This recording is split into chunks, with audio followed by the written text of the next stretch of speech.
Ako po si Miss Winnie at ito ang ating kwento. Kuya, tulungan mo ko! Lynn, bakit?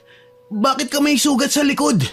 Hindi ko alam kung bakit ako nagkakaganito, kuya. Natatakot ako. Nagsimula lang ito sa kagat ng langgam eh. Diyos ko, ang daming nana sa likod mo. Hindi na maganda to. Kailangan na nating solusyonan ang problema na to. Paano, kuya? Hindi naman natin alam kung ano ang totoong nangyayari sa akin. Wala namang sinabi ang doktor, hindi ba? Kinakabahan pa rin ako. Malakas ang kutob ko na may kinalaman dito si Lola Pasita. Nanlaki ang mga mata ko nang banggitin niya ang pangalan ng matandang pinagkakautangan namin. Para mas malinaw, hindi po pera ang utang namin kay Lola Pasita, kundi utang na kahihiyan dahil sa ginawa naming pambabasto sa kanya nang minsang magkasalubong kami sa daan. Kuya, wag naman po natin pagbintangan si Lola Pasita. Hindi pa naman tayo nakakasigurado na siya nga, hindi ba? Lynn, nakikita mo naman na may problema ka na nga sa katawan, pinagtatanggol mo pa siya. Alam naman natin namang kukulam siya, hindi ba? Sobra na to. Kuya, anong gagawin mo sa palakol?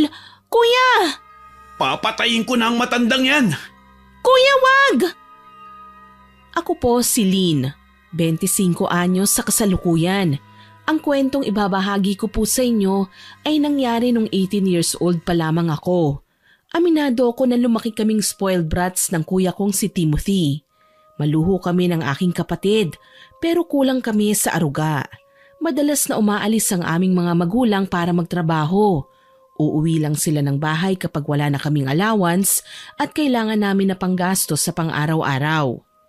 Kami ang tipikal na mga anak ng mga magulang namin na ang tanging goal sa buhay ay kailangan magkapera.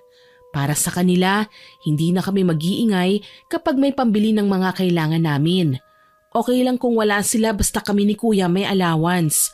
Mas masaya silang malaman na nakukuha namin ang lahat ng gusto dahil sa pera. Ang hindi nila alam, kabaliktaran ng lahat ng pangarap nila ang gusto namin. Kaya aminado po ako na lumaki kami ni kuya na nagre-rebelde po laban sa kanila, Miss Winnie. Ayoko pong nababaliwala kaya gumagawa kami ni Kuya Timothy ng kalokohan para mapansin. Sa katunayan, naging bully kami sa eskwelahan kaya madalas ipatawag ng mga teachers namin ang aming mga magulang. Kuya, kailan kaya uuwi si na mama? Biyernes pa lang ngayon. Malamang sa linggo pa sila uuwi. Kaso nga lang, mukhang darating si na mama ngayon. Huwag ka na magtanong kung bakit. Kalat na sa buong school ang ginawa mo sa senior student. Bakit kaya ganun? Lagi na lang silang wala dito sa bahay. Nakakasawa ding maiwan dito ng tayo lang. Ngayon uuwi nga sila pero hindi dahil gusto tayong makita, kundi gusto lang tayong pagalitan. Malamang naiinis na siya sa akin ngayon. Mas mahalaga pa sa kanilang sasabihin ng ibang tao. Nagtaka ka pa? Mas gusto nilang kasama ang mga kaopisina nila, di ba? Kasi nga, ikinakaya naman nila tayo. Pero kuya, palagi na lang silang walang oras para sa atin. Anak ba talaga nila tayo? Parang nakakasawa ng ganito. Bakit ka ba nag-iinarte? Binigyan nila tayo ng pera. Kahit gumala ka buong weekend, hindi nila tayo hahanapin. Alam mo naman na gabing-gabi na sila umuwi, hindi ba? Tapos kapag aalis naman sa Lunes, madaling araw pa. Minsan naiisip ko talagang dalawa lang tayong nakatira dito, kuya. Punta na lang kaya tayo sa mga kaibigan natin. Bukas na. Alam mo naman na gabi na eh. Magsasalita pa sana ako nang may marinig akong ugong ng sasakyan sa garahe. Nanlaki ang mga mata ko. Siguradong si na mama yun. Dumating na mula sa trabaho. Naalarma ako at nabahira ng tuwa ang kanina lang ay malungkot kong pakiramdam. Kuya, nandito na si mama! Sa wakas! Natuwa ka naman. Hindi ka pa nasanay. Huwag ka nang umasang namimiss ka ni mama. Hindi nga siya nagpapakita sa atin ng bukal sa loob niya eh. Exactly! Kaya nga tayo gumagawa ng kalokohan sa school para umuwi si mama, hindi ba? Bukal man yun sa loob niya o hindi, at least umuwi siya. Sa tingin mo, masaya siya ngayon? Malamang, iniisip niyang binibigyan na naman natin siya ng kahihiyan. Okay lang sa akin yun, kuya. Ang importante, makita natin si mama. Kahit ilang beses pa akong maging pasaway gagawin ko, magpakita lang siya sa atin. Wala naman akong pakialam kahit ilang beses niya akong pagalitan eh. Sabik kong sinalubong si Mama nang makapasok siya sa loob ng bahay. Nakasuot pa si Mama ng office suit. Tumatakatak ang bawat paghakbang niya dahil sa suot na sapatos na may takong. Nakasimangot si Mama pero wala akong pakialam. Sa katunayan, masaya ko pa siyang sinalubong. Ma! Ano na naman bang ginawa niyo? Masaya po akong makita ka, Ma. Kumain na po ba kayo? Magluluto ako. Alam mo, Ma, marunong na po ako magluto ng adobo. Huwag mo akong suhulan ng adobo, Lynn. May kasalanan ka. Kayo ng kuya mo. Kaya ako umuwi dito para parusahan kayo. Ma, ginawa ko lang naman po yun dahil gusto kong umuwi ka eh. Lagi na lang kayong wala sa bahay eh. Hindi naman namin kayo madalas na makita. Umuwi? Naririnig mo ba ang mga sinasabi mo? Busy ako sa trabaho, Lynn. Halos gawin ko ng bahay ang opisina. Nagtatrabaho ako ng marangal. Pero heto pinapahiya niyo ako. Ano bang gagawin ko para magtinu kayo? Medyo tumaas ang boses ni Mama kaya naupo ako sa sofa. Bumaba naman si Kuya Timothy sa hagdan at lumapit sa amin. Ma! Mga matitinong tao po ang mga anak niyo. Nagpapapansin lang yan si Lynn. Kaya siya nakipagsabunutan sa isang senior student sa school. Nagpapapansin? Sa ganoong paraan? Gumagawa kayo ng iskandalo. Napilitan akong umuwi sa kalagitnaan ng trabaho para lang harapin ang professor mo. Lynn naman, halos kalbuhin mo ang estudyanteng nakaaway mo ah. Nagreklamo ang nanay niya sa'yo. Bayaran niyo na lang po, Ma. Yun naman talaga ang gusto nila eh, pera. Hindi ako nagtrabaho para ipambayad sa mga taong inabala at sinaktan niyo. Nagtatrabaho ako para may maipakain sa inyo. Tama na, Ma. Palagi ka na lang ganyan. Ano, isusumbat mo na naman sa amin na hindi kayo mapipilitan ni Papa na magtrabaho kung hindi dahil sa kapritsyo namin? Kalukuhan yan, Ma. Hindi pera ang kailangan namin. Kabisado ko na ang linya nyo. Sa harap ng ibang tao, palagi nyong sinasabi na ginagawa nyo ang lahat para sa amin. Kasi nungalingan naman yun eh. At kakampi ka pa sa kapatid mo? Palibhasa pareho kayong dalawa, mga pasaway. Mama, tama na po, hindi ko na uulitin. Magpapakabait na po ako. Tumahimik ka, Lynn. Inis na inis pa rin ako sa'yo. Ang laki ng problemang ginawa mo. Mag-ieskandalo kayo sa eskwelahan tapos ako ang mag-aayos? Miss na miss ko lang naman po kasi kayo, May. Matagal na po tayong hindi nakakapag-banding. Tigilan mo ako dyan sa ka-OA-an mo, ha? Hindi ko gusto ang ginagawa mo. Ngayon, dahil nagkasala kayo ng kuya mo, ipapatapon ko kayo sa probinsya. Total sigurado ako na suspended na naman kayo. Nagbibiro ka lang, Ma. Mukha ba akong marunong magbiro? Halos hindi ka na nga namin makita dito, ipapatapon mo pa kami sa probinsya? Hindi pwede, Ma. Huwag mo akong susubukan, Lynn. Wala kang magagawa at hindi mo ako mapipigilan. Hindi ako nakaangal nang makita ang galit sa mga mata ni Mama. Siguro nga sumobrang ginawa ko. Mukhang hindi na kinaya ni Mama na palagpasin ang pagiging pasaway ko. Kung tutuusin, sila naman ni Papa ang dahilan kaya kami nagkakaganito eh. Bata pa lang kami ni Kuya, alam ko nang mas pinahahalagahan talaga nila Mama ang kanilang trabaho kesa sa aming mga anak nila. Madalas nila kaming iwan noon sa kapitbahay. Malas nga lang dahil ang napag-iiwanan nila sa amin ay ang mga abusadong kapitbahay na siyang nakikinabang sa pagkain, pera at kung ano-ano pang mga gamit na iniiwan nila para sa amin. Hindi lang namin magawang magsumbong noon. Madalas kaming pagbantaan ng mga napapakiusapang magbantay sa amin. Hanggang sa lumaki na kami at nakasanayan na namin na manatili sa bahay namin nang hindi na kailangan ng magbabantay. Sanggang dikit kami ni Kuya. Nasanay na kaming dalawa lang ang nagkakasama. Tinitigan ko si Mama at lumingon naman kay Kuya. Maiiyak na sana ako kung hindi lang ba kay sama ng tingin ni Kuya kay Mama. Kung talagang diyan ka masaya, Ma, sige, ipatapon mo kami sa probinsya. Para naman mabawasan na obligasyon mo sa amin. Mas gusto mo naman na wala kami. Sana, hindi mo na lang kami naging anak. Ano bang ipinagmamalaki mo? Ang lakas ng loob mong pagsabihan ako ng ganyan? Kung tutuusin nga, mga anak ko lang kayo. Hindi kayo mabubuhay kung hindi ko kayo inaruga. Inaruga? Ma, nininsan hindi mo pa kami inalagaan eh. Hindi pera ang kailangan namin, kundi gabay nyo. Pero kahit man lang simpleng payo, hindi nyo pa maibigay sa amin. Parang diring-diri kayo. Itigil na natin ang pagtatalong ito. Final ng desisyon ko. Ipapadala ko kayo sa probinsya at mananatili kayo doon hanggang sa magtanda kayo. Kung yan po ang gusto niyo, Ma, sige po ipatapon niyo kami sa probinsya. Pero wag niyo po kaming hahanapin kapag nangailangan na po kayo ng anak. Mali ka dyan, Lynn. Kayo ang nangangailangan ng ina. Nakalimutan mo na ba? Ako pa nga ang taga-ayos ng gulo niyo eh. Malungkot kong pinagmasdan si Mama. Hindi ko alam kung ano ang magiging sagot ko sa sinabi niya. Pakiramdam ko na wala ang gana kong makita siya at makasama man lang kahit sandali. Ni hindi man lang niya ako tinapunan ng tingin nang lumapit siya sa mesa at dinampot ang kanyang shoulder bag tsaka ako tinalikuran. Muntik pa akong maiyak nang lapitan ako ni Kuya at inakbayan. Napayakap pa ako sa kanya. Shh! Wag na wag mong papakita sa kanya na bibigay ka na. Hindi kanya dapat na makitang umiiyak. Mas lalo lang siyang maiirita sa'yo. Kilala mo naman ang mama natin eh. Hindi siya sanay sa paiyak-iyak o madramang usapan. Nagawa ko lang naman na manabunot sa school dahil hindi ko na napagpasensyahan ng babaeng kumutya sa akin eh. Kesyo wala daw pakialam sa atin si Mama. Darating lang sa anumang oras niya gusto. Ipinagtanggol ko lang naman siya sa mga taong gusto siyang sirain sa akin eh. Tapos ngayon ako pa palang masama. Alam mo, maging masaya ka na lang na papadala niya tayo sa probinsya. Kahit tayong dalawa lang ang magkasama dun, mas malaya tayo. Excuse pa tayo sa klase dahil alam ko makikipag-usap si Mama sa principal. Isipin mo na lang, magbabakasyon tayo. Tayong dalawa lang? Kuya, pang ilang Pasko na ba natin ito na tayo lang? Mas okay na to kaysa makasama sila. Walang alam si na Mama kundi ang paulit-ulit na manermon. Sa katuloy ang Pasko kahit wala sila.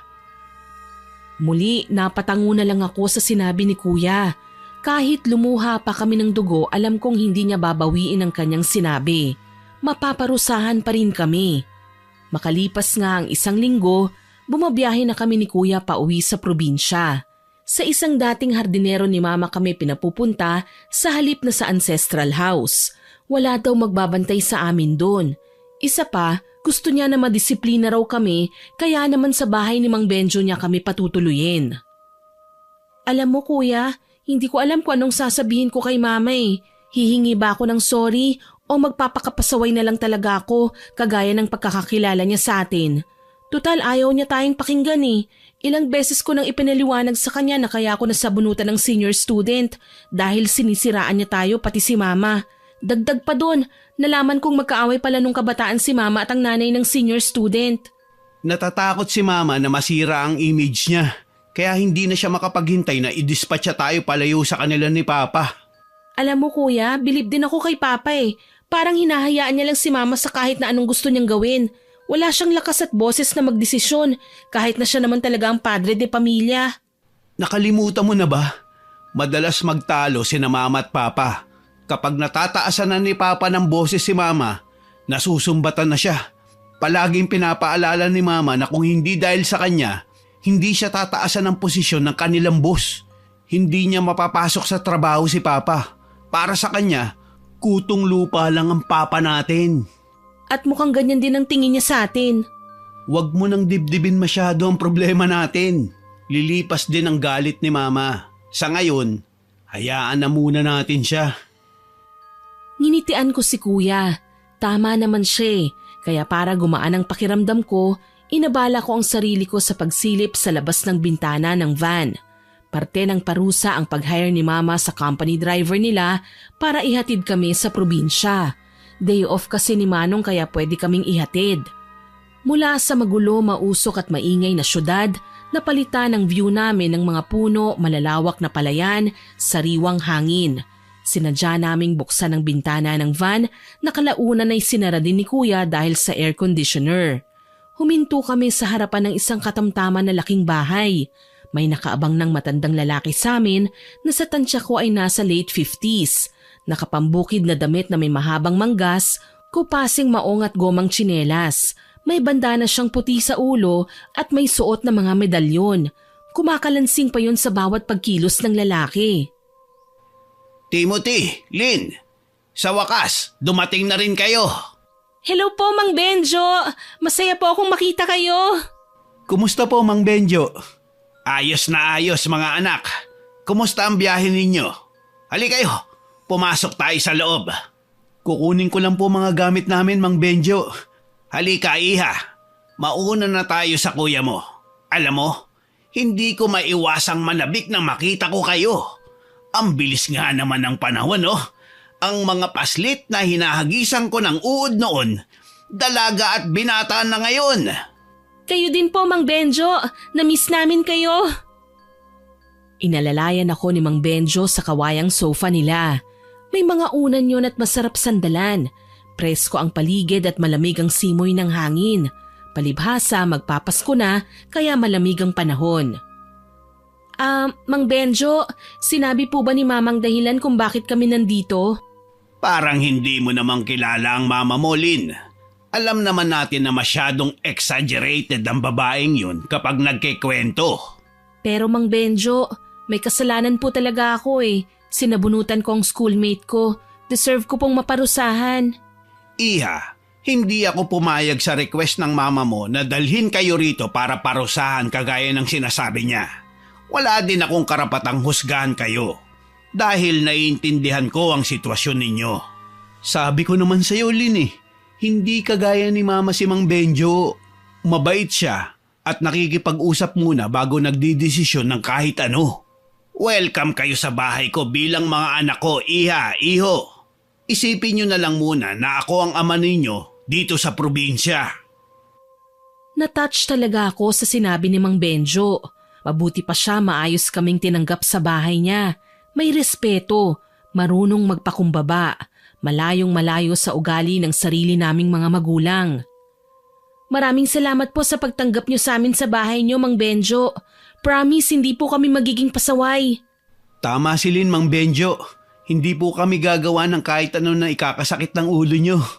Ang mabuti pa, ihahatid ko na muna kayo sa mga kwarto niyo para naman makapagpahinga kayo.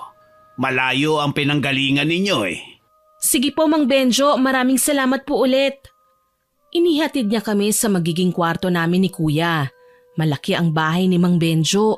4 ang kwarto sa itaas at may terrace pa. Sa ibaba naman naroon ang kusina, sala at banyo. Sementado at tabla ang materyales ng kanilang bahay. Yero ang bubong at medyo kinakalawang na. Pero sa kabuuan, presko at magaan sa pakiramdam. Akala ko nga nung una maliit lang ang bahay niya. Paano? Iiwan na muna kita, Iha. Nasa kabilang kwarto lang ang kuya mo. Opo, Mang Benjo. 7:00 ang hapunan. Nagpapaluto na ako ng masarap na pagkain para sa atin. Tumangulang ako at hindi na pinansin pa ang pag-alis ng lalaki. Kung tutuusin, medyo nakakaalwan sa pamumuhay si Mang Benjo kesa sa ibang kapitbahay nila. Sa pagkakatanda ko, pumasok na hardinero si Mang Benjo sa amin para ipakita sa mga magulang niya na kaya niyang mabuhay nang walang natatanggap na tulong galing sa kanila. Ayun nga lang, nagkasakit ang ama ni Mang Benjo at hinanap siya. Kaya napilitang tumigil sa pagtatrabaho sa amin ng lalaki at umuwi. Heto pala ang kinalabasan ng pakikipag-ayos niya sa mga magulang. Naging tagapagmana ng ari-arian ng kanyang nanay at tatay. Bago pa man ako makahiga sa kama, may kumatok sa pinto sabay pasok. Si Kuya Timothy. Napansin ko mas magaan ang aura niya ngayon kesa noong nasa syudad kami. Kuya, mukhang masaya ka. Yung totoo? Oo, masaya ako. Parang nabunutan ako ng tinik sa dibdib nang makaalis tayo sa bahay natin. Tingin ko nga, mas gusto ko na dito eh. Sariwa ang hangin, tahimik, walang nambubulyaw. Parang ayaw mo nang umuwi sa atin ah. Mas tahimik dito eh. Tapos ang tingin ni Mang Benjo, parang naiintindihan tayo. Ibang-iba sa ugali ni Mama, Kuya, no? Tama ka. Tahimik akong huminga. Pinupuno ng sariwang hangin ang aking baga. Mabulaklak ang bakuran ni Mang Benjo. Maraming orchids at roses na sa tingin ko, 4 na klase ang kulay. Sa bandang tarangkahan, nakahilera ang iba't ibang kulay ng gumamela. Mas dumagdag yon sa magandang tanawin sa paligid. Sa kalsada naman, may mangilan-ngilan din taong naglalakad. Pinaka-weirdo lang ang nakita kong matandang babae na sa tingin ko naman nasa late 60s. Puti ang buhok, may kapayatan at nakatingala sa kinaroroonan namin. Dahil nakuryoso ko, kinalabit ko si Kuya Timothy. Kuya, nakikita mo ba yung matandang babaeng yun? Oo, bakit kaya siya nakatingin sa atin? Siguro nagtataka kung sino tayo. Hindi ba sabi ni Mang Benjo, halos magkakilala ang lahat ng mga residente sa lugar na to? Naninibago lang ang matanda dahil ngayon lang tayo nakita.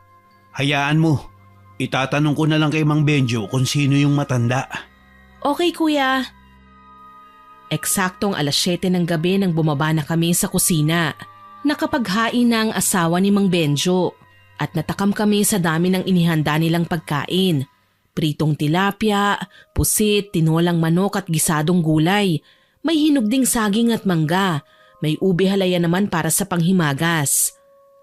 Ang dami naman ito, Mang Benjo. Nakakakonsensya tuloy na hindi man lang ako nakatulong. Huwag mo nang alalahanin yun, Iha. Sa ngayon, kumain na muna tayo. Bukas na natin pag-usapan ang tungkol sa kung ano-ano ang gagawin ninyo. Pwede po kitang tulungan sa hardin niyo, Mang Benjo. Ako naman pwede ako sa gawaing bahay. Kaya ko pong maglaba at marunong din po ako magluto. Nakakatuwa naman kayo. Siya, kumain na muna tayo para naman maaga tayong makapagpahinga. Mang Benjo, may nakita po pala kami kanina dito. Matandang babae. At ikinuwento ni Kuya Timothy kung paano namin napansin ng matandang babae kanina. Inilarawan niya ang babae. Nanlaki sandali ang mga mata ng matanda, maya-maya pa natawa, pero kaagad na sumeryoso ang muka. Mababait ang lahat ng tao sa bayan na ito, maliban sa isa. Kaya sana, iwasan nyo na lang ang matandang yun. Ano bang meron sa kanya, Mang Benjo? Si Aling Pasita ang kinatatakutang mangkukulam dito sa aming bayan. Kilala siya sa tawag na Lola Pasita. Hindi nga lang siya umaamin, pero alam kong marami na siyang pinatay na mga inosenteng tao. Nakakatakot naman po yata yan, Mang Benjo. Totoo, kaya ang masasabi ko lang sa inyo, iwasan ninyo si Aling Pasita. Hindi siya magandang kaibiganin. Marami siyang kasamaang taglay sa kanyang katawan. Tatandaan po namin, Mang Benjo. Nagpatuloy kami sa pagkain at nagpahinga sandali. Kinaumagahan, magaan ang loob na bumangon ako. Napatingin ako sa wall clock. 4:00 pa lang ng madaling araw. Hindi naman nagligpit ng pinaghigaan at bumaba sa unang palapag. Tulog pa si Mang Benjo. Tulog pa ang kanyang asawa. Kaya naisip kong pumunta sa kusina para magluto. Marami naman silang stocks na pagpipilian kaya hindi ako nahirapan. Magandang umaga! Good morning, Kuya! Ang aga mo rin nagising ah. Namamahay ako eh. Pareho tayo, Kuya. Kahit nagugustuhan ko rito, hindi pa rin naman ako makampante sa pagtulog. Naninibago ako sa kama, sa kumot at sa kwarto. Ibang amoy kahit mabango. Parang pinapaalala sa akin na wala tayo sa bahay natin. Anong gagawin mo ngayon? Magluluto sana ako, Kuya eh. Tapos balak kong magpaalam kay Mang Benjo mamaya pagkatapos nating mag-almusal. Maglalakad-lakad lang naman ako sa labas. Ayos yan. Sama na ako sa iyo ha. Opo naman. Mas lalong naging maganda ang mood ko hanggang sa mag-umaga na. Pinuri pa ni Mang Benjo at ng asawa niya ang niluto kong almusal para sa aming lahat. Kaya naman nang magpaalam kami ni Kuya, natuwa ako sa malaking tango na ginawad sa amin ni Mang Benjo. Huwag kayong lalayo mga anak. Hindi nyo pa gaanong kabisado ang lugar na ito. Sakali man na maligaw kayo, ipagsabi nyo lang ang pangalan ko at ihahatid na kayo ng mga tao dito sa bahay. Sige po, Mang Benjo. Salamat po, Mang Benjo. Halika na, Lin. Kanina ko pa talaga gustong pumunta dun sa may nadaanan nating nyogan kahapon eh. Sakto, Kuya. Bumili tayo ng buko. Dalhan natin si Mang Benjo. Mabuti pa nga. Kuya, totoo ba yung sinabi ni Mang Benjo tungkol kay Lola Pasita na isa siyang mangkukulam? Yun ang sinabi ni Mang Benjo eh. Saka kahit kailan naman, hindi siya nagsinungaling. Ang sama ng tingin niya sa atin kahapon, no? Nakakatakot. Huwag mo nang pansinin. Baguhan lang tayo dito. Ayoko naman na pagtripan tayo ng kung sino. Opo naman, pero kapag pinakialaman tayo ng matandang yon, hindi ako papayag na manahimik lang ano? Napakamot sa ulo si kuya. Literal na akong pasaway at hindi na magbabago yon. Siya din naman kilalang bully sa school. Maraming takot sa kanya kaya binansagan kaming pasaway na magkapatid. Wala naman kaming pakialam doon. Para sa akin, si kuya lang ang natatanging kakampi ko laban sa lahat, kahit kay mama. Nililibang namin ang sarili namin sa pamamasyal. May ilan kaming residente na nakilala. Magiliw ang halos lahat sa amin. Siguro maliban na lang kay Lola Pasita na dumoble yata ang lukot ng mukha nang makita kami. Nagsalita ng mag-isa sa kalsada pero tila ba ang sadya niya ay paringgan lang kami. Nagdala na naman si Benjo ng mga bagong muka sa ating lugar. Mukhang mga abusado. Kuya, luka-luka yata tong si Lola Pasita Tawagin ba naman tayong abusado? Shh! Hayaan mo na. Ganyan talaga mga matatanda. Lalo na kapag nag-uulyanin na. Kaya wag mo nang pansinin. Ano kaya yung dala niya? Kagaya ko, napatingin na rin si kuya sa tinuturo kong bitbit ni Lola Pasita. Kulay itim na may kakapalang libro. Kakaiba yun dahil may gintong letrang nakasulat bilang title. Napansin ko rin na bawat taong nakakasalubong niya ang lalayo ng liko, makaiwas lang sa matanda. Gayunpaman, hindi ako nakaramdam ng takot sa presensya niya. Kuya, pasyal tayo sa bandaron. Niloloko mo ba ako? Diyan din papunta ang matanda Kuya, hindi ba binansagan tayong matitigas ang ulo at pasaway? Hindi ka dapat natatakot sa matandang yan. Alamin natin kung anong sikreto niya. Naiinis ako sa mga pinaririnig niya sa atin At hindi nga ako nakapagpigil. Hinabol ko ang matanda at saka tinawag. Walang nagawa si Kuya Timothy kundi ang sundan ako. Wala siyang sinasabi pero alam kong may balak siya na pagalitan ako mamaya. Lola Pasita! Bakit mo ako kilala? Ipinagtanong ko po ang pangalan niyo. Ayaw ko sa mga dayo. Umalis na kayo rito. Lola, hindi naman po kami masasamang mga dayo Nandito lang po kami para magbakasyon. Wala akong pakialam. Saan po ba kayo nakatira, Lola? Sinamaan kami ng tingin ni Lola Pasita. Mas lalo kong natitigan ang kanyang itsura. Kulubot ang muka, mukhang mahina pero nararamdaman kong may kakaiba siyang lakas at presensya. Kakaiba din ang hatak ng atraksyon ng kanyang malaki at buhay na nunal sa kaliwang ibabaw ng labi. Animo langaw na nakasampa doon. Matalim din siyang tumingin na animo sinusumpa na kami sa mga titig. Layuan niyo ako! Huwag niyo akong pakikialaman! Pasensya na po, Lola Pasita. Pagsasabihan ko ang kapatid ko. Lola Pasita! Halika na, Lynn. Hayaan mo na siya. Mamaya kung ano pang gawin niya sa atin Halika, sa Batis na lang tayo dumiretso. Mukhang mas magandang pasyalan dun. Ganyan ba talaga karamihan sa matatanda, kuya? Parang palaging mainit ang ulo? Mahina akong tanong ng tuluyan nang makalayo sa kinaroroonan namin si Lola Pasita. Hindi talaga siya nagpapigil. Gusto lang naman naming makipagkaibigan sa lahat ng taong nakatira sa baryo para sa convenience din namin yon. Kaso hindi lahat natutuwa sa ginagawa ko. Walang magawa na sumunod na lang ako kay kuya papunta sa Batis. Hindi naman namin alam na ang Batis pala, shortcut lang sa kakahuyan na pinuntahan ng matandang si Lola Pasita. Saglit lang kaming tumambay doon pero napansin ko na ang matandang babae sa kabilang sapa. Naglalakad, may hawak na itim na rosaryo, animo nagdarasal. Kinalabit ko si kuya at ginuso ang matanda sa di kalayuan. Nanlaki ang kanyang mga mata. Anong ginagawa niya rito? Yan nga rin sanang itatanong ko Ano kaya ang hawak ni Lola Pasita? Alam mo kuya, weirdo talaga siya. Pero hindi ko mapigilan ang sarili kong isipin kung ano nga ba talaga ang meron sa kanya at kailangan niyang mag-isa. Ayaw man lang niya makipag-usap sa mga tao. Totoo nga siguro ang sinasabi ni Mang Benjo na mangkukulam si Lola Pasita. Alam mo, curious din ako sa pangungulam kung anong meron dun Pwede ko siya matyagan nang hindi niya nalalaman para makita ko ang ginagawa niya.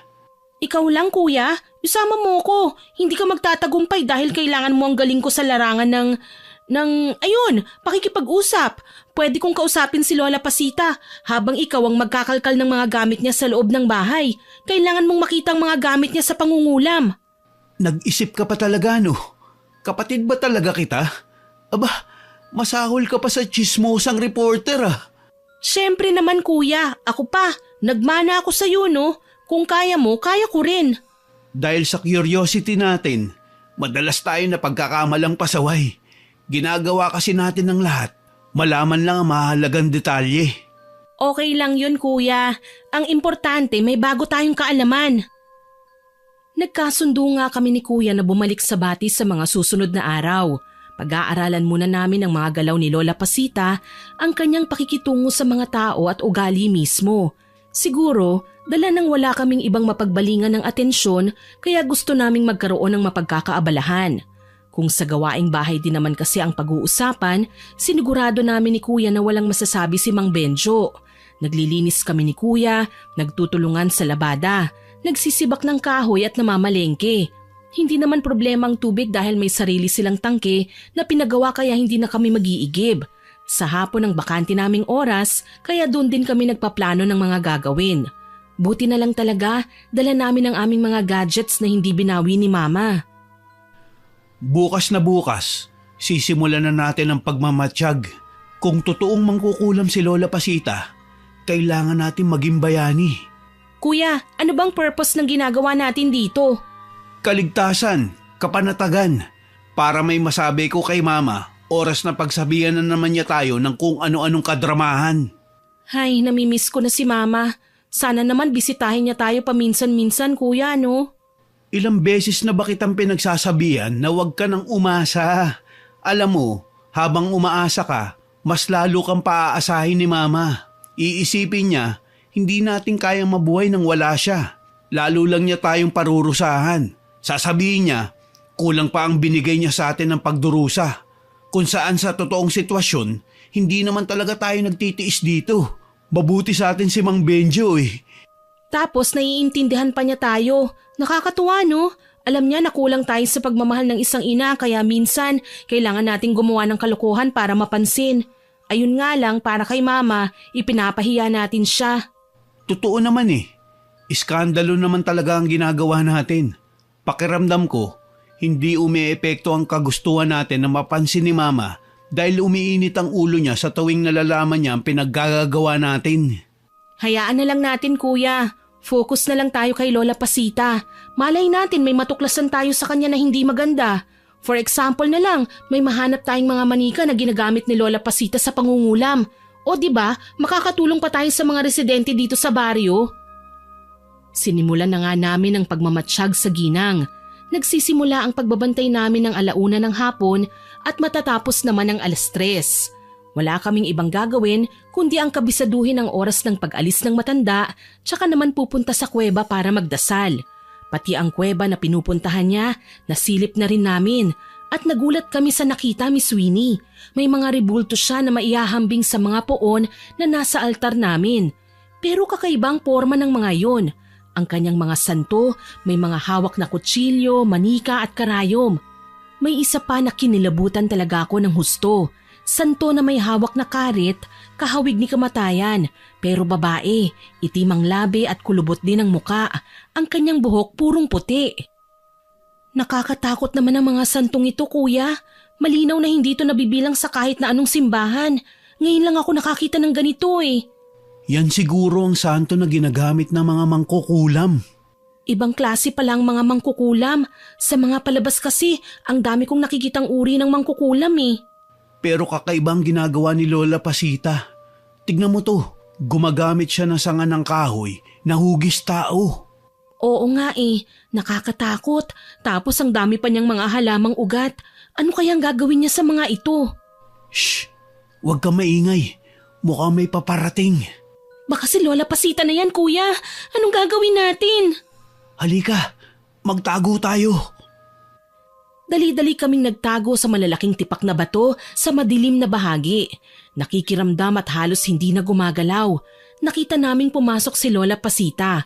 Hawak pa rin niya ang kanyang itim na rosaryo tsaka umuusad ng hindi namin maintindihang mga kataga. Lumapit siya sa mesang bato. Kinuha ang latang may hawakan at binuhusan ng kamanyan at insenso. Lumuhod sa harapan ng santo at nagdasal. Lahat ng makasalanan, mapaparusahan, magdusa ang malulupit, hayaang mamilipit, mga taong napapasigaw sa kadiliman ng gabi, boses ay aalingaw-ngaw. Kuya, anong ginagawa niya? Nagre-ritual yata siya. Bakit may punyal? Susugatan ba niya ang sarili niya? Malamang. Tignan mo ang kutsilyo. Pinapahid niya ang talim sa palad niya. Kuya, umalis na tayo dito. Wag muna. Marami pa akong kailangan matuklasan eh. Ang mabuti pa, mag-video ka na lang. Naka-silent naman siguro ang cellphone mo, di ba? Opo kuya, naka-silent naman eh. Mabuti naman kung ganun. Sige na, habang abala pa si Lola Pasita. Tumalima ako kagad sa sinabi ni kuya. Inopen ko ang aking cellphone at dinala sa kamera. Kinunan ko ang matanda na walang kaalam-alam sa nangyayari sa paligid niya. Sinugatan niya ang sarili at pinatakan dugo sa sanga na tila ba may pormang tao. Nakita ko pa si Lola Pasita na nagsindi ng itim na kandila. Ilang sandali pa, nanginginig na siya habang nakadipa sa harapan ng santo. Tila sinasapian. Nakasiksik ako kay Kuya Timothy dahil sa sobrang takot. Hindi ko man maintindihan ang ginagawa niya, alam kong may kasama na kaming nilalang na hindi namin nakikita. Kaya naman sinamantala na namin ni Kuya ang pagkakataong yon habang abala pa si Lola Pasita. Dali-dali kaming tumakas palabas. Salamat na lang hindi niya kami napansin. Muntik na tayo dun ah. Buti na lang hindi niya tayo nakita. Kakaibang kulam na ginawa niya. Mas nakakatakot, Lin. Yung nakita ko sa palabas, manika lang. Pero si Lola Pasita, iba ang ginawa niya. Gumagamit siya ng sanga para makapanakit ng tao. Ano kayang gagawin niya sa sanga? Malay natin. Basta alam kong gagamitin niya yun sa pananakit ng tao. Napalunok ako sa sinabi ni Kuya. Niyaya na rin niya akong umuwi para wag nang humaba pa ang usapan. Pagdating sa bahay, nadatnan namin si Mang Benjo na may kausap. Gayon na lang ang tuwa na nararamdaman ko nang makitang si Mama pala ang naroon. Nagkumahog ako sa pagsalubong sa kanya. Mama! Kumusta po? Mabuti naman at dinalaw niyo kami.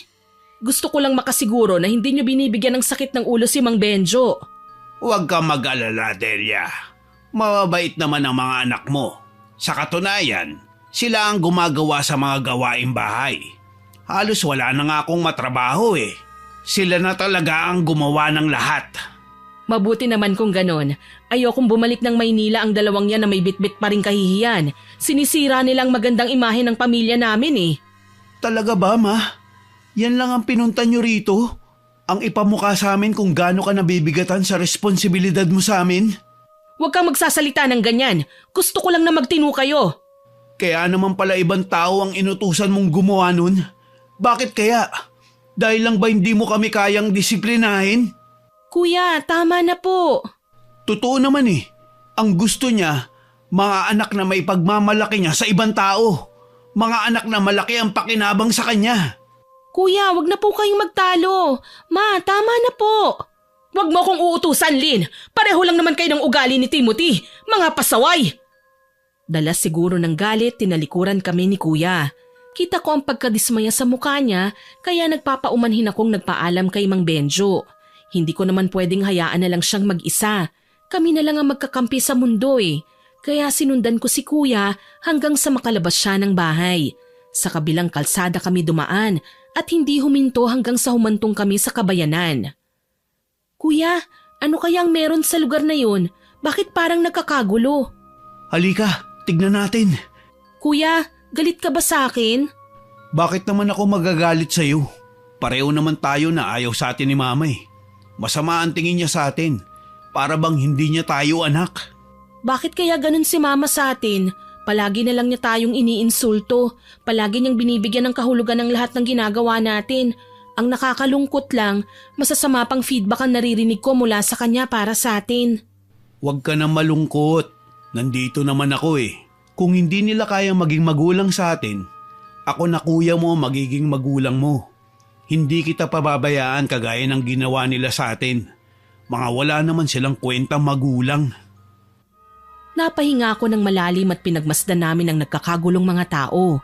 May naririnig kaming umuungol sa isa sa mga bahay na naroon. Para bang nasasaktan? Gayunpaman, hindi na kami nag-aksaya ng panahon. Nakisilip kami sa isa sa mga bahay kung saan maraming tao. Kuya, tignan mong lalaking yun oh. Sambit ko habang nakaturo sa lalaking kanina pa umaatungal sa sakit. Kitang-kita ko kung paano namilipat ang kanyang mga braso at binti na animo may hindi nakikitang puwersa na may hawak sa kanya. Maluha-luha na ang lalaki na naghalo na pati laway at sipon sa sobrang sakit. Kuya, ano bang nangyayari sa kanya? Natatakot ako, kinikilabutan. Ako nga din eh. Hindi ko maiwasang matakot. Pero may iba akong naiisip na dahilan kung bakit siya nagkakaganyan. Tama, si Lola Pasita. Halika, puntahan natin ang matanda. Anong gagawin natin, kuya? Pipigilan natin siya sa ginagawa niya. Pero paano, kuya? Makita ko nga lang ang ginagawa niya, natatakot na ako eh. Ang pigilan pa kaya siya? Oras na para lakasan natin ang mga loob natin, Lynn. Hindi pwedeng basta na lang tayong mabahagang buntot.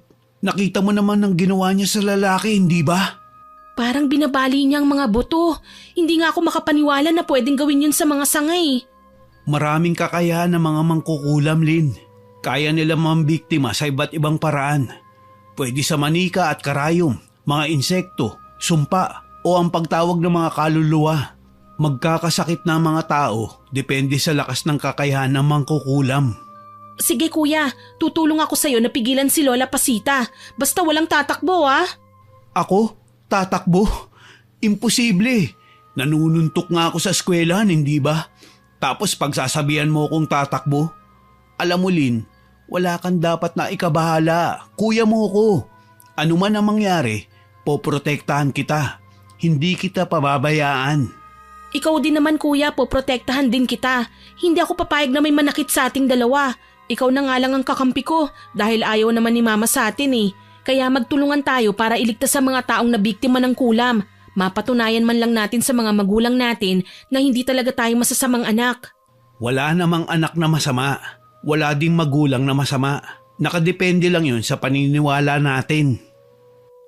Tumango ako at sumama kay kuya papunta sa tahanan ni Lola Pasita.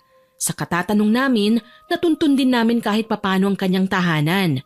Sa isang lumang bahay na gawa sa kahoy at bato, halatang wala ng maintenance, matagal nang sira pati ang mga bakuran. Walang anumang halamang nakakalat sa paligid, maliban na lang sa iilang ligaw na halaman. Nandito na tayo sa bahay ni Lola Pasita.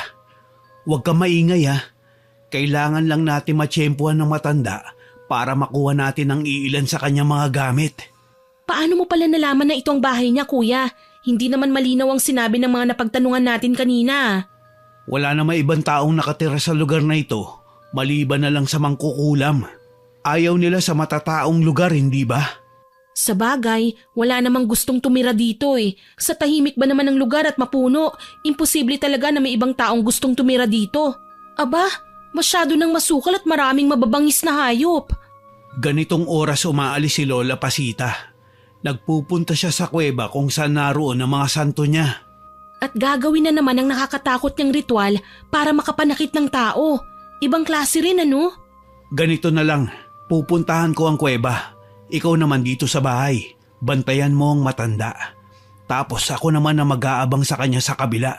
Sakali man na makapunta siya sa kuweba, susundan ko siya at gagawa ng paraan na masira ang altar niya at anumang kagamitan na nagsisilbing instrumento niya sa pagsasagawa ng orasyon. Paano naman ako, kuya? Kapag umalis ng bahay niya si Lola Pasita, kumuha ka ng kahit anong ebidensya na magpapatunay ng pagiging mangkukulam niya.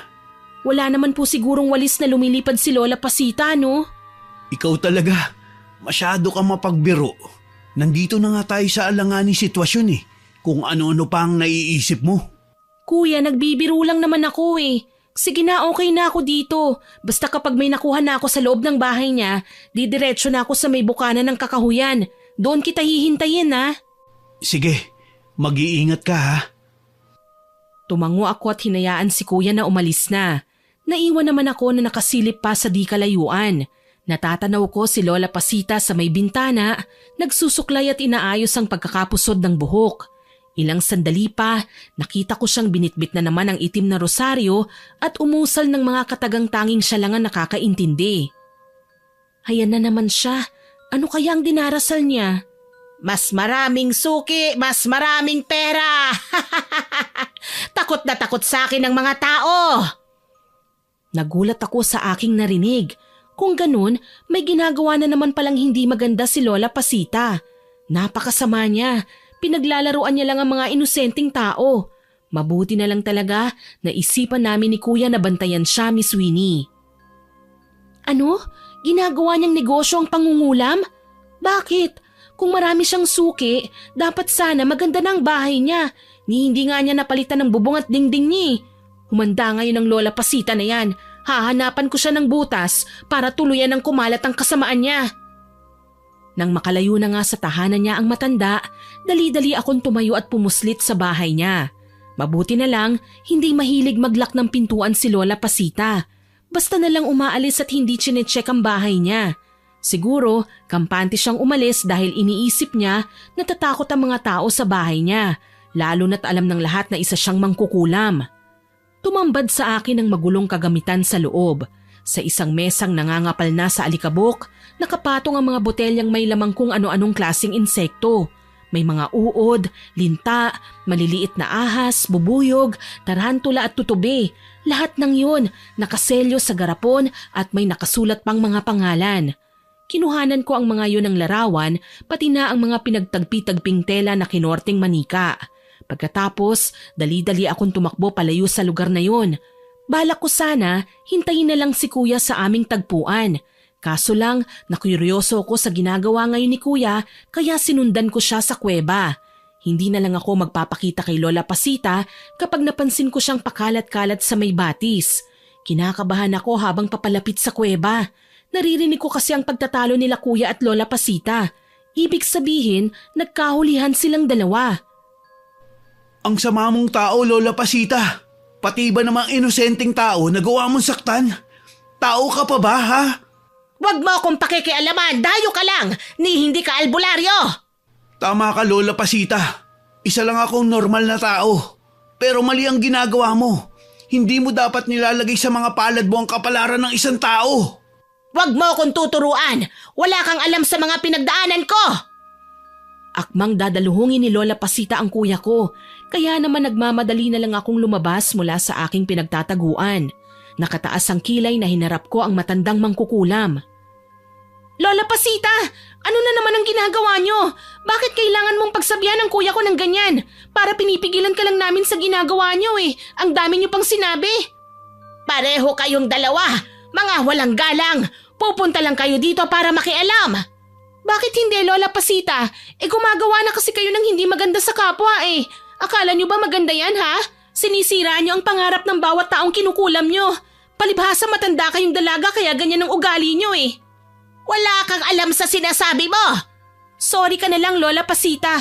Alam na namin ang sikreto mo. Isa kang bayarang mangkukulam. May ebidensya ako, oh.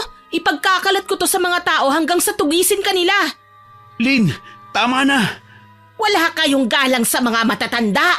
Hindi nyo alam kung ano ang mga natuklasan nyo. Pero kung makapagsalita kayo, parang napakasama ko na. Pwes, dahil pinakialaman nyo ang ginagawa ko, humanda kayo. Kahit anong gawin nyo, hindi kami natatakot sa inyo. Tignan natin. Umusal na naman ang kakaibang lengguwahe si Lola Pasita. Iba kesa sa mga nakagawian naming naririnig. Mas mabagsik ang pagkakabigkas niya.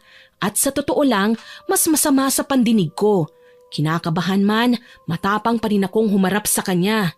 Naging alerto na si Kuya sa aking likuran. Parang nakahanda na rin siyang sumugod. Lola Pasita, inoorasyonan mo ba kami? Ano ba sa tingin niyo? Nakangisi si Lola Pasita kaya sigurado ako na may inuusal na nga siyang mga kakaibang kataga. Kabadong umatras ako at hindi na nagtangkang lumapit pa. Lumingon ako kay Kuya at napansing nanlalabo ang paningin ko. Kuya? Ayos ka lang ba? Namumutla ka. Kuya, lumayo na tayo rito. Iwan na natin ang matandang yan. Simula ngayon, gabi-gabi ka nang magagambala. Hindi ka na makakatulog ng maayos. Lola Pasita, itigil mo na yung kakagawad mo ng sumpa. Umalis na kayo kung ayaw niyong kulamin ko kayo. Hindi po ba kayo nakukonsensya sa ginagawa niyo, Lola?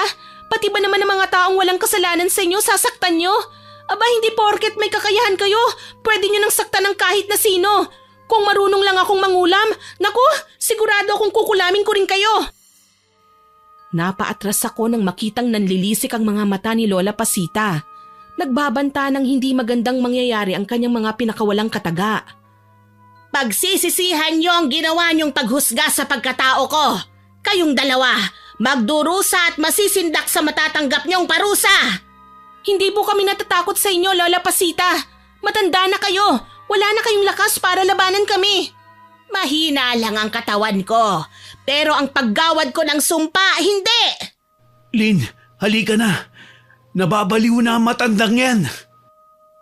Wala akong nagawa nang hilahin ako ni Kuya palayo sa kuweba kung saan naroon ang matanda. Wala kaming laban sa orasyon niya, pero hindi ko maintindihan kung bakit nagawa ko pa siyang sagutin. Para bang hindi ko ininda na may kakayahan siyang gumawa ng nakakasindak na bagay sa kapwa niya. Sa katunayan, pinagalitan ako ni Kuya nang makarating kami sa bahay. Hindi ko na raw dapat ininsulto pa si Lola Pasita. Paano na lang kung may gawing masama sa akin ng matanda? Siguradong gaganti ang ginang sa hindi namin inaasahang paraan. Mabuti na lang walang nakarinig sa pagtatalo namin ni Kuya. Wala na rin si Mama nang umuwi kami sa bahay. Bumalik na raw sa syudad, sabi ni Mang Benjo. Lumipas ang ilang araw na pinili na namin munang manatili sa bahay ni Mang Benjo. Hindi kami gumala o lumabas man lang sa bahay. Madalas kasi naming makita si Lola Pasita sa labas ng bakuran at nakatingala sa kwarto ko tuwing 6:00 ng hapon. Tuloy, masahol pa ako sa kriminal na may pinagtataguan. Kinikilabutan ako. Okay ka lang ba, Lin? Okay lang naman po ako, Kuya. Ikaw? Ayos lang naman ako. Mas nag-alala ako sa'yo eh. Ilang araw ka ng tahimik. Hindi ka na nakikipagbiroan sa amin ni Mang Benjo. Mas gusto mo pang magkulong sa kwarto mo eh. Sabihin mo nga sa akin, naapektuhan ka pa rin ba dahil sa sinabi sa'yo ni Lola Pasita? Hindi naman po sa ganun, Kuya. Minsan nakakaramdam lang talaga ako ng takot. Lalo na kapag nakikita ko si Lola Pasita sa labas ng bahay. Parang anumang oras susugurin niya ako eh. Huwag kang matakot. Hindi naman kita pababayaan eh. Alam mo naman kung gaano ko ka-protective sa'yo. Saka bago pa siya makalapit sa'yo, ako muna ang haharapin niya. Kuya, may ipagtatapat po sana ako sa'yo. Huwag kang mabibigla ha. Ano yun? Palagi akong nagigising ng madaling araw na may insekto sa kama ko. Marami, hindi ko alam kung saan nanggaling. Bigla din namang mawawala. Nandidiri ako at natatakot, Kuya. Baka kung anong ginagawa ni Lola Pasita sa akin. Wala ka bang nararamdamang kakaiba sa katawan mo? Wala naman, maliban lang sa nangangati ang likod ko. Hayaan mo, ipapacheck up kita bukas. Pumayag ako sa kagustuhan ni Kuya. Hanggat maaari, ayokong isipin niya rin ang kung anumang kababalaghang naiisip ko. Baka kasi lahat ng nararamdaman ko may scientific explanation lang pala. Na baka dahil lang to sa konsensya kaya kung ano-ano ang naiisip at nararamdaman ko. Hindi ako pwedeng basta na lang na mag-conclude na kinulam ako nang hindi pa ako nakakapagkonsulta. Araw ng Martes nang magpunta kami ni Kuya sa health center. Yun ang pinaka-advanced na medical facility na meron ng bayan nila Mang Benjo. Nakakalungkot mang isipin, may mga pasyente pa silang nag-aagaw buhay bago pa makarating sa main hospital para magamot. Kahit advance ang pasilidad na pinuntahan namin, may mga pagkukulang pa rin ng gobyerno pagdating sa mga kagamitan, mga doktor at nurse. Nang dumating nga kami ron, 3 babae lang ang naroon at puro midwife pa ang 2. Yung isa naman, sekretarya ng resident doctor na pinaghihintay kami saglit dahil nag-aagahan pa raw. Sa tingin mo, Kuya, malalaman kaya nila kung anong sakit ko? Ni wala nga silang x-ray machine dito eh. Tapos sa mga buntis, kailangan pang dumayo sa kabilang bayan para sa laboratory. Kapag wala tayong nakuwang matinong sagot sa doktor dito, huwag kang mag-alala. Pwede naman tayong bumiyahe papunta sa kabilang bayan eh. May pera tayong ipon, hindi ba? At walang alam si Mama tungkol dun. Puro na lang kasi mga negatibong bagay ang binibintang niya sa atin eh. Kuya, hayaan mo na si Mama. Baka may problema lang siya kaya nagkakaganon. Palagi na lang siyang may problema. Alam mo kung ano ang nakakainis? Lahat na lang ng malas na nangyayari sa buhay niya, laging tayo ang tinuturong rason. Nagtatampo rin ako kay Mama, Kuya. Kaso lang nag-aalala ako na kahit makita niya ako sa ganitong sitwasyon, wala pa rin itong epekto sa kanya. Kaya nga sabi ko sa'yo, magtiwala na lang tayo sa mga sarili natin.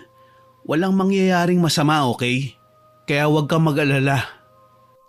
Natigil na ang pag-uusap namin ni Kuya nang dumating ang doktor. Sinuri niya kagad ang rashes na naglalabasan sa balat ko.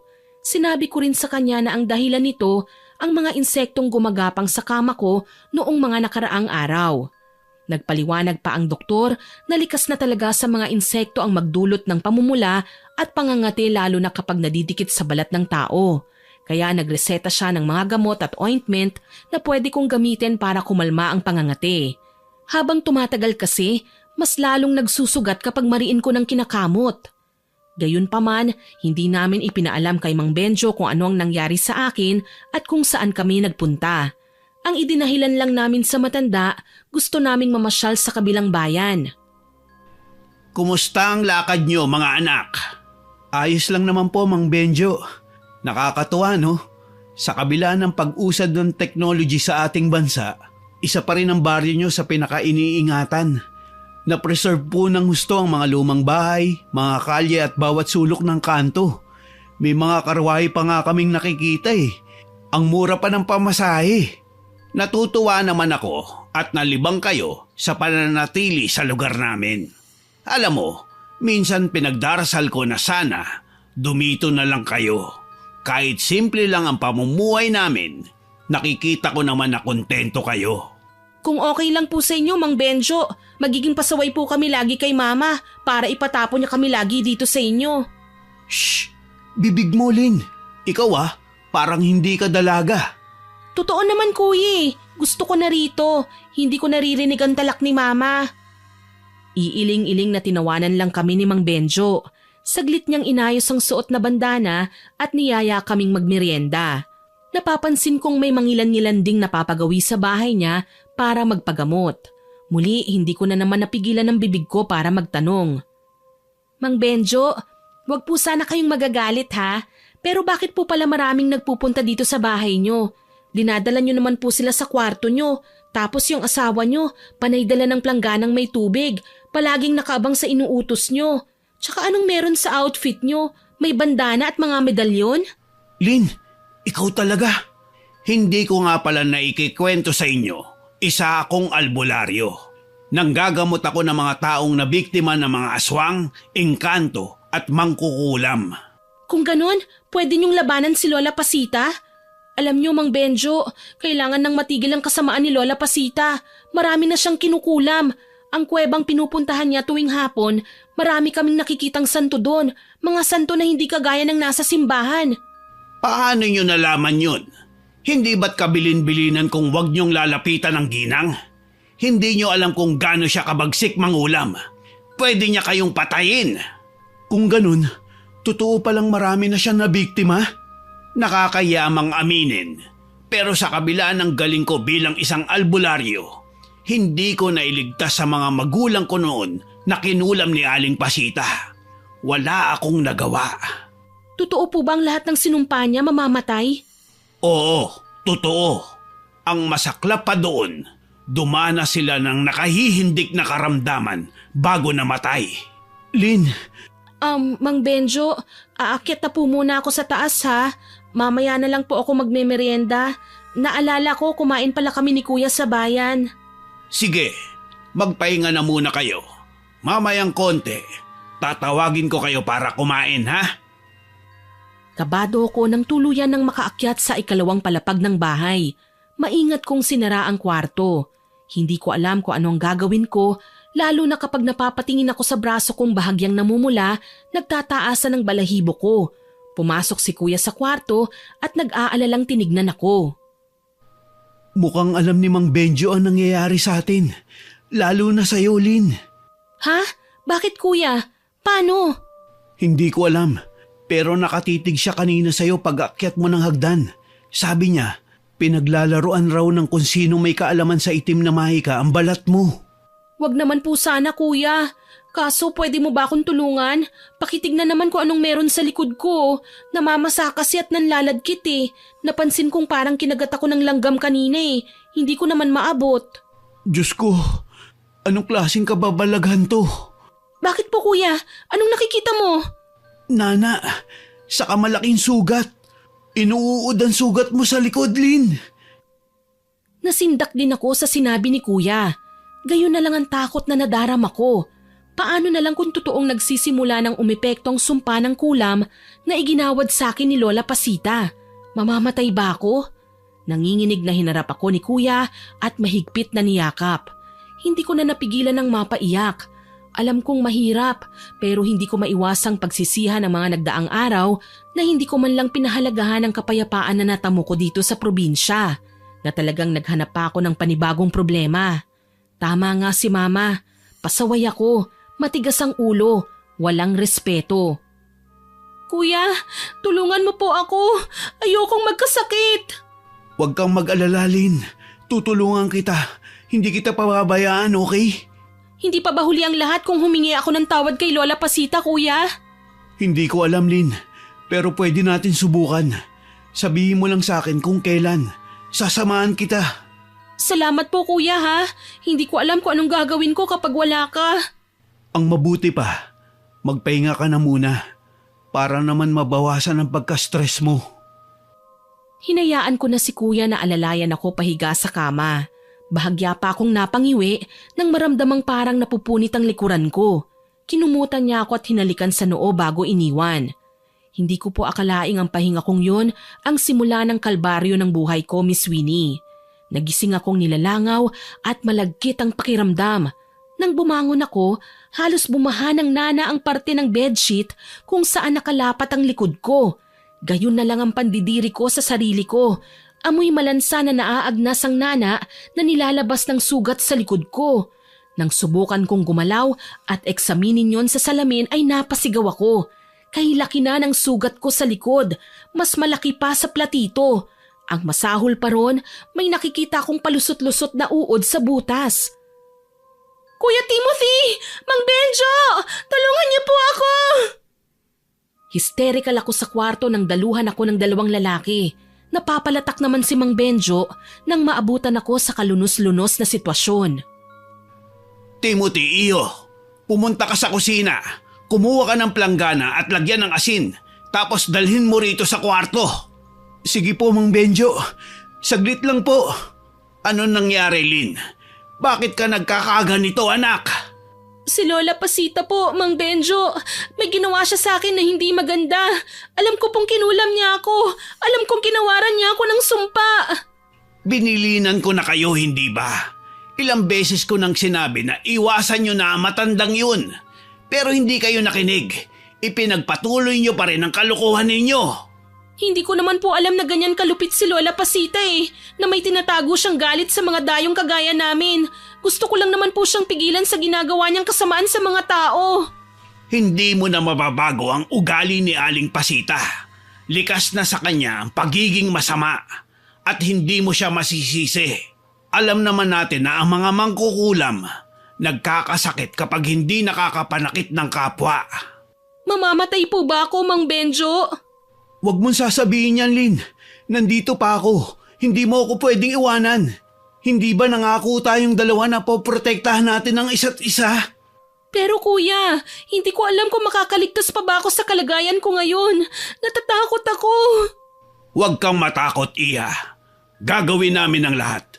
Huwag ka lang niyang makuha sa sumpang ginawad niya sa'yo. Mang Benjo, nandito na pala ang planggana. Tumango si Mang Benjo at inutusan si kuya na kunin ang kanyang lata na pausukan. Lumapit naman sa akin si Mang Benjo pagkatapos niya akong pausukan at pahiran ako ng langis. Maya-maya pa, narinig ko ring nagsasalita ng hindi ko maintindihang mga lengguwahe. Kumalma ka lang, Lina. Huwag na huwag kang susuko. Nandito lang si kuya. Lalaban ako, kuya. Hindi ako papayag na basta na lang ako mapatay ni Lola Pasita. Hindi siya Diyos para pagpasyahang kunin ang buhay ko. Kumalma ka, Iha. Hindi kanya masasaktan hanggat narito ako. Susubukan kong isumbalik sa kanya ang sumpa na ibinigay niya sa'yo. Maraming salamat po, Mang Benjo. Pangako kapag gumaling ako, hindi na po ako kailanman magiging pasaway. Normal lang sa bawat isa sa atin na may ugaling pasaway. Hindi naman tayo nilikha ng Panginoon na perpekto. Pero ngayong natuto ka na, alam kong iiwasan mo na mga bagay at tao na hindi mo kailangan lapitan at pakialaman. Malungkot akong tumango at pinagmasdan si Mang Benjo. Naging abala na siya sa pagsasagawa ng orasyon ng mga sumunod na sandali. Naroong pahiran niya ng langisang braso at binti ko habang naririnig ko naman si Kuya Timothy na kinakausap si Mama sa cellphone. Naka-loudspeaker kasi si Kuya kaya naririnig ko ang boses ni Mama. Kailangan mo ngayong puntahan si Lynn. Maluba ang kalagayan ng kapatid ko, Ma. Talagang tatawag ka sa akin sa kalagitnaan ng meeting para sabihin yan? Nababasa ko pa rin naman ang mensahe mo kahit i-text mo lang eh. Seryoso ka ba dyan sa sinasabi mo, Ma? Tao ka pa ba? Anak mo ang nangangailangan sa'yo, tapos yan lang ang sasabihin mo? Anong klase kang ina? Huwag mo akong sisimulan, Timothy. Baka nakakalimutan mo. Nasa kalagitnaan kayo ng parusa ko. Baka naman gusto niyong dyan na kayo sa probinsya. Bakit? Sa tingin mo ba, hindi namin gusto rito? Para sa kaalaman mo, Ma, mas tao pang kausap ang mga nakatira rito kaysa sa'yo. Mas nararamdaman ko pa ang pagmamahal at pag-aaruga nila sa amin. Kaya ako nasasakal ka na sa pagiging ina namin. Sige lang, mananatili kami rito. Kahit kailan, wala ka talagang galang. Hindi ko na narinig pa ang mga sumunod na sinabi ni Mama. Pinutol na kagad ni Kuya ang tawag. Nahihiya siyang bumaling ng tingin sa amin ni Mang Benjo. Pasensya na po kung kailangan niyo marinig yung Mang Benjo. Gusto ko lang naman sanang sabihin kay Mama nangyayari rito. Makita lang namin kung nag-aalala ba siya sa amin o hindi. Kaso lang, mukhang wala po siyang pakialam sa amin eh. Hindi na ako magtataka kung bakit kayo nagre-rebelde mga bata kayo. Hayaan mo na. Ako ang kakausap kay Delia. Unahin na muna natin ang kapatid mo. Okay ka lang ba, Lynn? Kumusta na ang pakiramdam mo? Mabigat pa rin po ang katawan ko, Kuya. Pasensya na po talaga. Dahil sa katigasan ng ulo ko, naging alagain pa ako. Walang problema sa akin yun, Lynn. Sige na, magpahinga ka na muna. Napahirang ko na ng langis ang likuran niya, iho. Siguraduhin mo lang na hindi mo nadidikit ang damit niya sa likod dahil mahirap nang kunin yun kapag nadikit. Kukuha lang ako ng sangkap ng halamang gamot na itatapal ko sa sugat niya. Sige po, Mang Benjo. Ako na po ang bahala kay Lynn. Salamat, iho. Huwag kayong mag-alala. Babalik ako kagad. Nang maiwan kaming dalawa ni Kuya sa kwarto, kinumutan niya ako at inalalayan pahiga ng nakatagilid. Iniwasan naming lumapat muna ang likod ko sa kama na sa totoo lang sobrang hirap gawin, lalo't likas na sa akin ang pagiging malikot sa paghiga. Okay na ako, Kuya. Magpahinga ka na muna. Hindi kita iiwan, Lynn. Ikaw ang matulog na muna. Babantayan kita. Salamat, Kuya. Sus, ngayon ka pa talaga nagdrama ha? Sige na, magpahinga ka na. Hindi pwedeng hindi ka makatulog. Alam kong puyat ka eh. Nakikita ko ang ebidensya sa mukha mo. Ang laki na ng mga eye bags mo. Ngumiti lang ako at pinikit ang aking mga mata. Ilang saglit lang, nakatulog na nga ako. Gayunpaman, nanatiling gumugulong na animo pelikulang diwa ko, Miss Winnie. Nananaginip kasi ko. Nasa isang masukal na kakahuyan daw ako at naglalakad. Walang direksyon, basta tuloy lang ako sa pagbagtas ng mabato at madamong daanan na yon. Sa di kalayuan, may natatanaw akong bench. Yung upuan na makikita mo sa plaza, may matandang babaeng nakaupo doon at nakatalikod sa akin. Alam kong matanda siya dahil bahagyang nakayuko at puro puti na ang mga buhok. Kulubot din ang balat niya. Nang tuluyan na nga akong makalapit, gayon na lang ang pagkasindak ko. May napapansin akong hawak ang ginang. Manika, pero hindi niya pinaglalaroan yun kundi tinutusok-tusok lang. Sinubukan kong tawagin ang atensyon ng matanda. Manang, anong ginagawa niyo sa manika? Kinukulam ko ang taong nagre-representa ng manikang ito. Ano, gusto mong umangal? Wala ka nang magagawa. Mamamatay na ang babaeng kinukulam ko. Lola Pasita? Ako nga, iha. Ano, nakahanda ka na bang mamatay? Nakaririmarim ang pagngisi ng ginang, kaya naman gayon na lang ang takot na nararamdaman ko sa kanya. Tumayo si Lola Pasita at nanlilisik ang mga matang pinagmasdan ako habang ipinapakita sa akin ang hawak niyang manika. Paulit-ulit itong tinutusok habang nararamdaman ko na naman ang sakit sa buo kong katawan. Anong ginagawa niyo, Lola? Bakit niyo ako sinasaktan? Anong klaseng orasyon ba yan? Nagtatanong ka pa? Malamang, orasyon ng pagkulam. Humanda ka, Lynn. Mamamatay ka. Papatayin kita. Wag! Nagpumiglas ako sa labis na takot. Hindi ko alam kung paano lalayo mula kay Lola Pasita. Malamig na malamig ang kamay niya nang hablutin niya ako. Tsaka ko naman naramdaman ang paglapit ni Kuya Timothy sa akin. Nag-aalala niya akong ginising. Lynn, gumising ka. Huwag ka magpapadala sa takot ng panaginip. Wag po! Labayan mo na ako, Lola Pasita! Patawarin niyo na po ako! Hindi ko sinasadyang insultuhin kayo, Lola Pasita! Lynn, gumising ka. Wala rito si Lola Pasita. Hindi ka niya masasaktan. Kaagad akong napabalikwas ng bangon. Hinihingal ako at pawisan. Kaagad naman na nagsalin ng tubig sa baso si Kuya at iniabot sa akin. Heto, uminom ka na muna. Nananaginip ka lang, Lynn. Shh! Wala kang dapat ikatakot. Hindi makakalapit sa atin si Lola Pasita. Sa may pinto pa lang, may itataboy na siya. Maraming pangontrang nakasabit kaya hindi siya welcome sa bahay ni Mang Benjo. Natatakot po kasi ako sa panaginip ko eh. Parang totoong-totoo, Kuya. Wala kang dapat na ipag-alala. Kung gaano ka katakot sa panaginip mo, kabaligtaran naman ang kahulugan nun. Galit na galit siya sa akin, Kuya. Gusto niya akong patayin. Huwag kang mag-alala. Ginagawa ni Mang Benjo ang lahat. Maitaboy lang ang itim na sumpang iginawad ni Lola Pasita sa'yo. Napaiyak na lang ako dahil sa kawalan ko ng masasabi. Hindi ko naman maipaliwanag kay Kuya ang lahat dahil ayoko na siyang madamay. Natatakot ako na kapag nalaman niya ang kabuuan ng panaginip ko, baka saktan din siya ni Lola Pasita. Mukhang kailangan kong solusyonan ang problema ko ng mag-isa.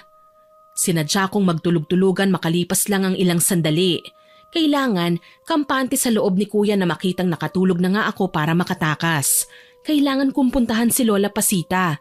Alam kong wala akong panama sa kanya pagdating sa pagsasalita ng orasyon. Pero hindi ako magpapatalo sa kanya pagdating sa sabunutan. Kung talagang ayaw niya akong tigilan, mas maigi na lang nasaktan ko siya. Nang gabing yon, pumuslit ako palabas ng bahay. Maingat at walang nakakapansin.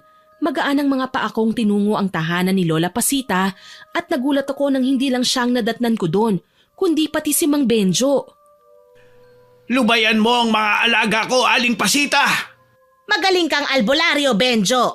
Alam kong marami ka nang natatalong masamang nilalang. Pero anong nakain mo at hinarap mo ako ngayon? Hindi mo ba alam kung anong ginawa sa akin ng alaga mo? Likas silang pasaway, alam ko. Pero hindi ko maatim na pagmasdan silang naghihirap dahil lang sa hindi mo makatarungang parusa. Hindi makatarungan, sigurado ka ba? Ang mga kabataang kagaya nila, dapat nauuna pang mamatay kaysa sa ating dalawa. Mahalaga sila sa akin. Pakiusap, hindi ako nagpunta rito para makipag-away. Gusto ko lang sanang maging maayos sila rito sa ating lugar. Hindi maganda ang pinagdaanan nila sa kanilang pinanggalingan. Sana naman, bigyan natin sila ng pagkakataong magbago. Hindi nga sila pinapansin ng mga magulang nila eh. Wala akong pakialam. Ang gusto ko lang, mamatay ang mga batang yan nang hindi na nila ako ginagambala sa mga ginagawa ko. Alam mo kung gaano kahalaga sa akin ang pangkukulam. Hindi ako naaawa o nalulungkot para sa kanila, lalo na't sila'y mga dayo. Alam mo ang mga kagaya nila ang pumatay sa pamilya ko. Ang mga kagaya nila ang dahilan kung bakit ako nag-iisa ngayon. Wala silang ipinagkaiba sa'yo, Aling Pasita. Lumaki sila sa isang lugar kung saan nabubuhay sila sa panghuhusga at pangmamaliit ng sarili nilang pamilya. Kagaya mo, ginusto nilang tignan naman sila ng kanilang mga magulang sa ibang paraan. Sa paraan na ikabibilib ng kanilang mga magulang at hindi sila ikahihiya. May gusto lang silang patunayan. Anong ibig mong sabihin? Naging pasaway lang ang mga batang yun dahil hindi sila nakaranas ng pagmamahal mula sa sarili nilang ina. Halos itakwil na sila kaya sila nakarating dito sa bahay ko. Sa katunayan, sinusubukan nilang magbago para naman purihin sila ng kanilang ina. Pero hindi yun nagtagumpay. Mangyak-ngiyak ako sa tabi nang marinig ang lahat ng pagpapaintindi ni Mang Benjo tungkol sa mga nagawa namin. Ewan ko ba, Pero luhaan din ang mga mata ni Lola Pasita nang matapos niyang marinig ang mga kwento ni Mang Benjo. Siguradong nasaktan siya sa mga nalaman niya tungkol sa amin. Nawala kasi ang pagkabagsik ng mukha niya at napalitan ng simpatsya. Hindi ko alam na ganyan pala kasaklap ang pinagdadaanan ng magkapatid na yan. Hayaan mo, babawiin ko ang sumpa at pagagalingin ko si Lynn. Tutulungan din kitang disiplinahin sila. Maraming salamat, Aling Pasita. Alam mo naman na hindi tayo magkalaban. Walang nakakaalam na hindi naman talaga tayo mortal na magkaaway. Mang Benjo, Lola Pasita. Lynn, Iha, anong ginagawa mo rito? Narito po sana ako para magpakumbaba kay Lola Pasita. Gusto ko pong humingi ng tawad sa ginawa ko, lalo na sa pangunguha ko ng litrato at video ng mga gamit niyo po. Bakit mo ba kasi ginawa yon? Alam mo bang bawal pakialaman ng mga gamit ng mangkukulam? Pwede kang magkasakit at lumipat sa iyo ang sumpa na iginawad ko sa mga taong pinarurusahan ko. Pero bakit niyo po kinulam ang mga inosente? Hindi sila inosente kagaya ng inaakala mo. Sila ay nagkasala sa mga taong mas kawawa pa sa kanila. Kaya sana, bago nyo pinakialaman ang buhay ko, natuto muna kayong kilalanin ng mga tao sa paligid nyo. Hindi porke mangkukulam ako, literal na akong masama kagaya ng inaakala nyo. Ang kinukulam ko ay ang mga tulisad, manloloko, babaero, mga magnanakaw at mamamatay tao. Mukha lang silang mabuti sa unang tingin kasi nga hindi nyo sila kilala. Kung gano'n nagkamali ako, kami ni Kuya. Nangyari na ang dapat na mangyari. Ang mahalaga, natuto ka ng leksyon, Iha. Kayo ng kuya mo. Huwag kayong huhusga ng mga taong sa tingin ninyo mukha ng masama. Dahil hindi nyo alam ang kwento sa likod ng nakakatakot nilang pisikal na anyo. Tumango ako at walang sabi-sabing niyakap si Lola Pasita. Humingi ako ng tawad sa kanya. Napaiyak ako nang ngitian ako ng ginang. Sinabi pa niya sa akin na gagaling na raw ako dahil natuto na ako ng leksyon. Ikinuwento ko kay Kuya ang nangyari. Hindi pala siya nakasunod sa akin nang malaman niyang nawawala ako sa kwarto dahil biglang dumating si Mama. Umiiyak at sising-sisi sa ginawa niya sa amin. Nalaman daw niya kay Mang Benjo ang katotohanan sa sinabi sa kanya ni Kuya. Patawarin niyo ako mga anak. Tama kayo, mas nalulung ako sa pagpapayaman kaysa bigyan kayo ng tamang gabay at pagmamahal. Sana hindi pa huli ang lahat para magkaayos tayo. Hindi naman kami galit sa inyo, Ma. Nagtampo lang po. Pero kahit kailan, hindi po kami magagalit. Ako rin po, Ma. Sorry po kung naging pasaway ako sa inyo. Hindi na po namin uulitin.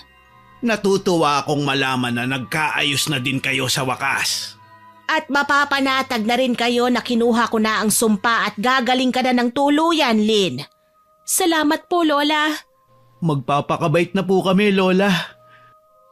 Mula noon nagpakatino na nga kami ni Kuya. Nakabalik na kami sa pag-aaral at sinikap na naming maging mabait sa lahat. Hanggang ngayon dumadalaw pa rin kami sa probinsya at inaalagaan sina Lola Pasita at Mang Benjo na masahol pa sa pagkakaroon ng reunion ang bahay ng matandang lalaki kapag napapagawi kami roon. Tinatak ko na sa aking isipan na masama ang manghusga at makialam sa kapwa, lalo na kapag hindi naman natin personal na kakilala. Hanggang dito na lamang po. More power po sa inyong channel at God bless. Sana po ay nagustuhan niyo ang aking ibinahaging kwento. Pero bago ko po tapusin ito, hindi ito makukumpleto nang walang shoutout sa masusugid nating listeners. Shoutout po kina Laura Lee Altarejos, kay Eden Parducho, kay John Kervin Veloso, kay Ivy Takulod, kay Tara Dabi, kay Normski Channel, kay Ma'am Milrose Galvez, kay Ma'am Milrose Demate. Shoutout din po kay Romar Kabasag at sa asawa niyang si Irene Romualdo, kay Maria Tesnape, kay Ma'am Jennifer Juan. Hello din po kay Rason Yao, kay Yves Marie Buhay Japan Channel, kay James, kay Alex, kay Marilu De La Rosa na lagi raw pong nakikinig sa mga stories natin. Salamat po, ma'am. Shoutout din po kay Ma'am Tina Dekit, kay Roberto Crimen, kay Resel Galope na na-miss daw po ang maganda nating boses. Naku, salamat po ma'am sa papuri. Hello din po kay Jessie 3754, kay Gigi Muros, kay Maritoni Matris, kay Carol Manzano Abrigo, kay Jovelyn Imperial, kay Ma'am Angelina Ignacio, kay John Halog, kay Pamela Grace Manipol, kay Jocelyn Kai, kay Ma'am Lydia Lopez, kay Ma'am Beth Mercado, kay Sir Kimpoy Feliciano. Shoutout din po kay Jenny Lynn from Iloilo, kay Ma'am Filipina Palsario, kay Myra Pamintuan, kay Carla Cañete na nagsabing masarap daw pong maglinis habang nakikinig sa stories natin. Masinisipag daw po siya at natatapos sa mga gawain niya. Salamat po ma'am. Hello din po kay Ma'am Celia Tolentino, kay Ma'am Lisa Takada at kay Ma'am Charmaine Ebon. Salamat po sa inyong lahat na nag-comment at nakinig. Abangan niyo pa po sana ang mga susunod kong upload at huwag pong kalilimutang mag-subscribe, like, share and comment sa stories natin. Para po mabilis niyong makita kung may bago tayong upload, pindutin niyo lang po ang notification bell para lagi kayong updated. Aasahan ko pa rin po ang inyong suporta ha, para ma-reach naman po natin ang 100k subscribers. Muli, ako po si Miss Winnie na nagpapasalamat sa inyong walang sawang pakikinig.